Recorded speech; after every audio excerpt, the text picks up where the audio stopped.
All right, Wall fans, common sensors, and of course, brewery fans. That's right, it's me, the one and only Sean O'Rourke, coming at you with another Go Tell It to the Brewery beer review. I've got an awesome one for this edition. I do. Now, to me, it's not super awesome taste-wise, but it's awesome because it's rare. In fact, if you're watching this and you're not in the Northeast area, it's probably going to be difficult to find this particular brew that I'm talking about in this edition of Go Tell It to the Brewery. And that would be a nice little brew from Newport Storm, and it's called their Hurrican Amber Ale. That's right, Newport Storm Hurricane Amber Ale.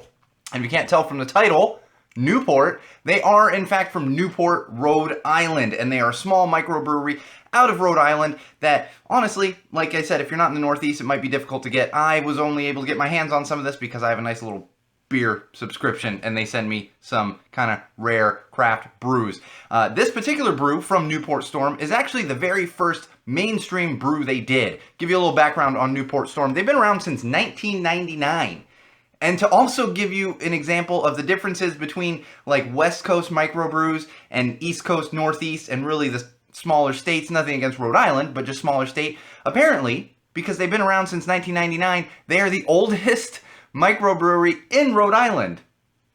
Yes, I'm waiting because I know you're a little surprised at that one. I too was surprised, only because 1999 is not that long ago. Not that long ago. We have a lot of microbrews out here in California that have been around since the 80s. So really, they're kind of new to the game in the grand scheme of things, but they did go mainstream in 2006, start bottling beers, and this was their very first one, the Hurricane Amber Ale. And again, Storm Brewing, founded by four guys that were friends in college. Four guys, friends in college. They learned all about brewing beer while they were in college and then went out and started their own microbrewery, which I love to hear. I love to hear when people have passion for a certain thing, especially when it comes to brewing beer, and then go and run with it, and then have at least some moderate success the way that Newport Storm has.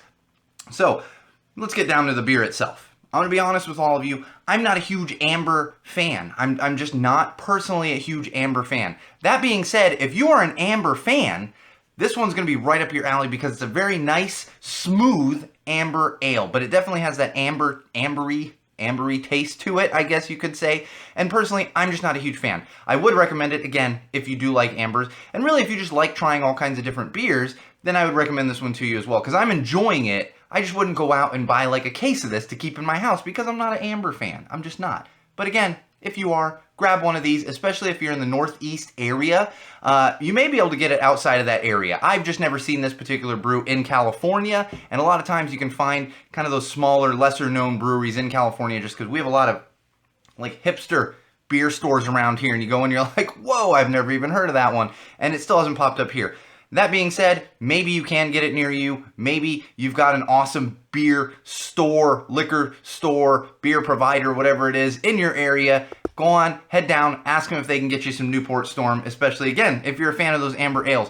Now, I've actually got another brew from Newport Storm that we're going to be talking about. So they do have other brews, as a matter of fact. And of course, we love supporting the true independent craft breweries, and Newport Storm is definitely one of those. It fits the bill when it comes to independent craft and independent craft beer. So we give them a big thumbs up. And again, check them out. Check out Newport Storm. I love finding new little microbreweries. New. They're really not new. It's new to me. Could be new to you as well. Maybe you've been drinking Newport Storm for 20 years, almost 20 years, because they've been around for almost 20 years, despite the fact that really, compared to a lot of other breweries, it's not really that long. But it's an enjoyable brew. It's got a couple of those really malty hops in it to give it that nice malty flavor. It does have a nice little red kind of hue to it, amber hue to it. We're not going to pour this one. I only pour the really dark beers. I don't like doing the whole and it's got IBUs and all. Like, who cares? It tastes good. It tastes bad. It tastes like an amber ale, sitting at about 5%.